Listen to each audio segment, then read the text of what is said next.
T-minus. TLS is go for auto sequence start. Handoff to Atlantis' computers has occurred. Solid rocket booster nozzle steering check and work. 20. Firing chain is armed. 15.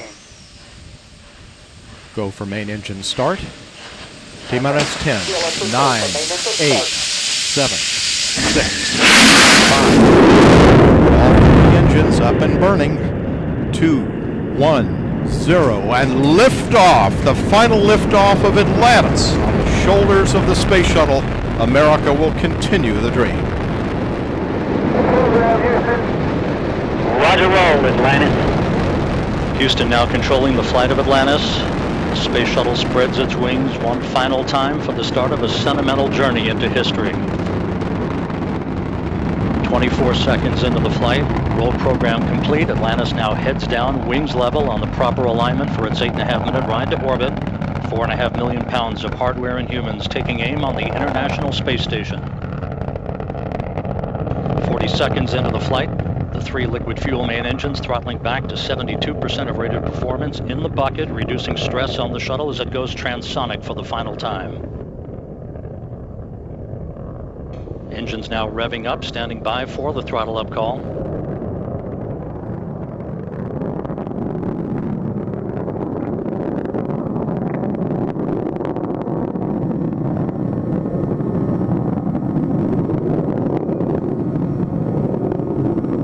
Atlantis, go at throttle up, no action, DPDT.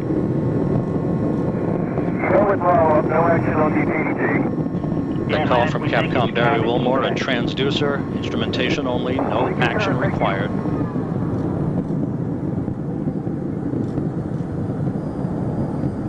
Atlantis now 15 miles in altitude, already 16 miles downrange from the Kennedy Space Center, 1 minute 40 seconds into the flight.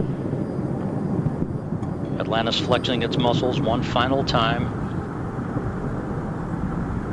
Atlantis traveling almost 2,600 miles an hour, 21 miles in altitude, 24 miles downrange, standing by for solid rocket booster separation.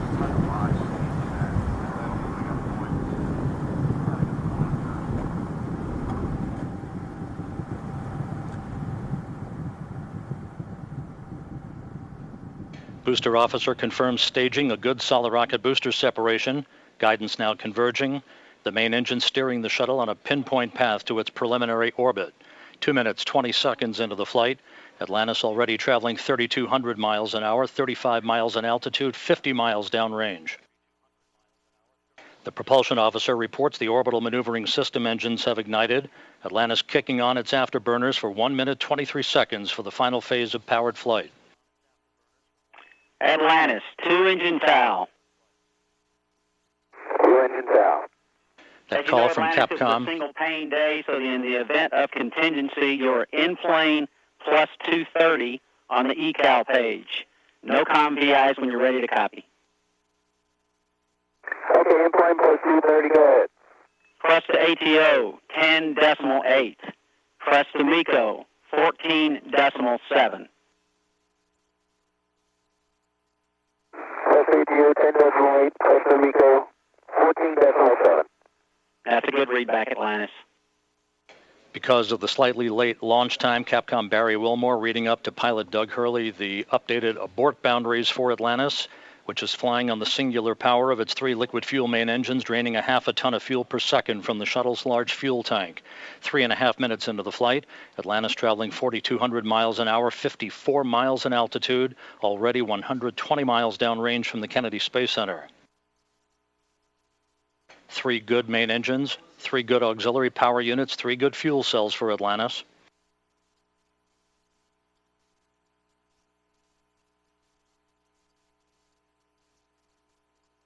Atlantis, negative return. Negative return. That call from Capcom Barry Wilmore indicating that we're too high in altitude, too far downrange to return to the launch site in the event of an engine failure. However, Atlantis' 3 engines performing perfectly. 4 minutes, 20 seconds into the flight.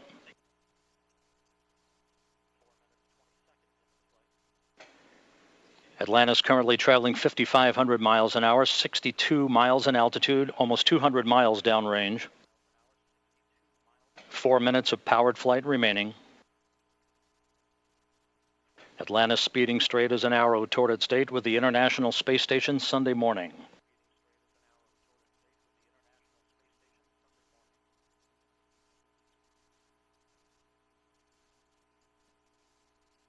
Coming up on the 5-minute mark. Atlantis now traveling 6,500 miles an hour, 66 miles in altitude, 250 miles downrange. Atlantis, press to ATO. Press ATO. That call indicating we can make minimal orbital targets in the event of an engine failure. All 3 engines continue to function normally. Atlantis will begin its slow roll to a heads-up position shortly.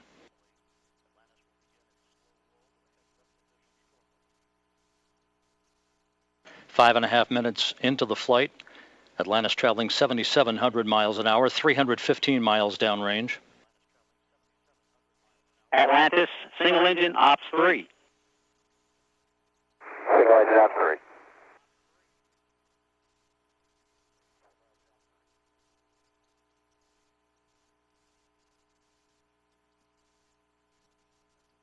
And the guidance officer here in Mission Control confirms that the computers are commanding the main Atlantis, engines to swivel. Single engine, Zaragoza, 104.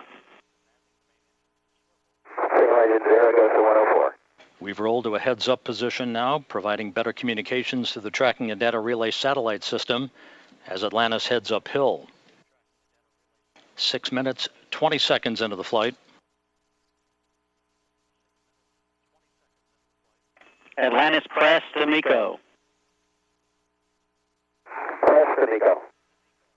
That call indicates that we can make our normal orbital cutoff targets in the event of an engine failure. However, all 3 main Chunky, engines your continue to shutdown function plan normally. is nominal. Fergie, go to the plus X, go to the pitch.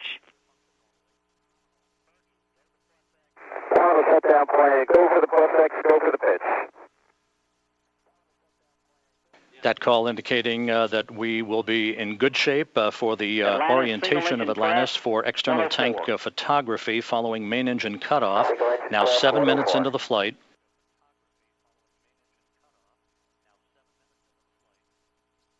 One minute, 20 seconds till main engine cutoff. Atlantis traveling 12,000 miles an hour.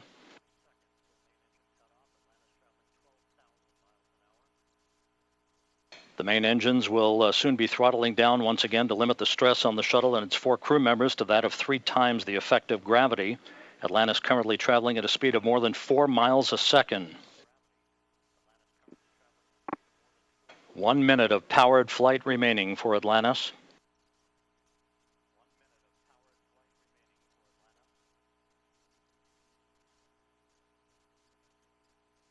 Three good main engines, 3 good auxiliary power units, 3 good fuel cells. Approaching the 8-minute mark into the flight.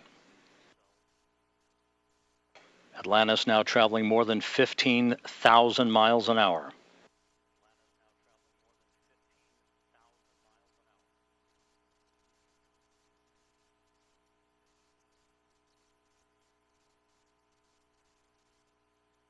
Eight minutes, 15 seconds into the flight, standing by for main engine cutoff. That'll be followed a few seconds later by the separation of the external fuel tank.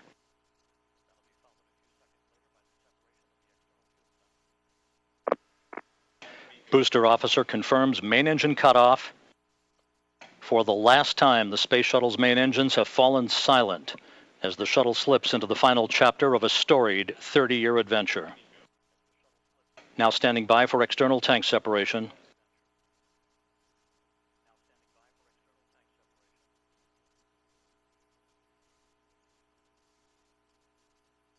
Atlantis off the tank. Commander Chris Ferguson will be maneuvering Atlantis now into an orientation to enable Sandy Magnus to capture digital still imagery of the external Atlantis, fuel we just tank see as a it drifts nominal away. MECO. OHMS 1 is not required. Your preliminary OHMS 2 TIG, 37 minutes. 37 minutes, no OHMS 1 required, thanks. 3, 2, 1, mark.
System right behind the aft bulkhead of the crew cabin of Atlantis, and then the huge S1 truss segment weighing 15 tons moored in the cargo bay.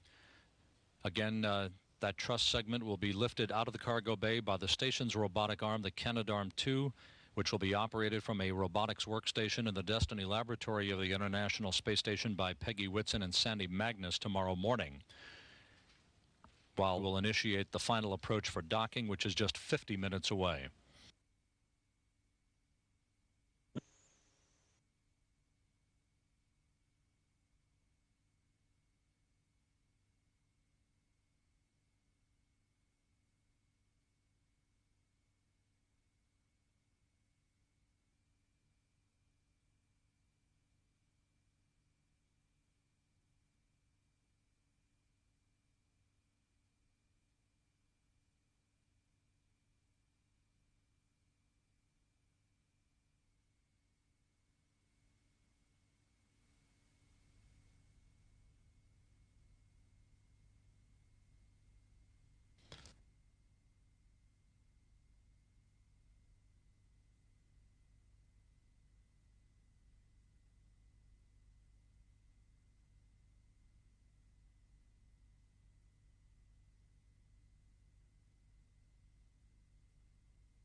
And this replay of contact and Two.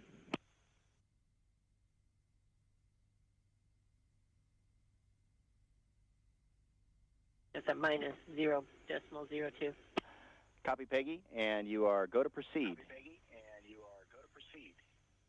Copy, thanks. Roger.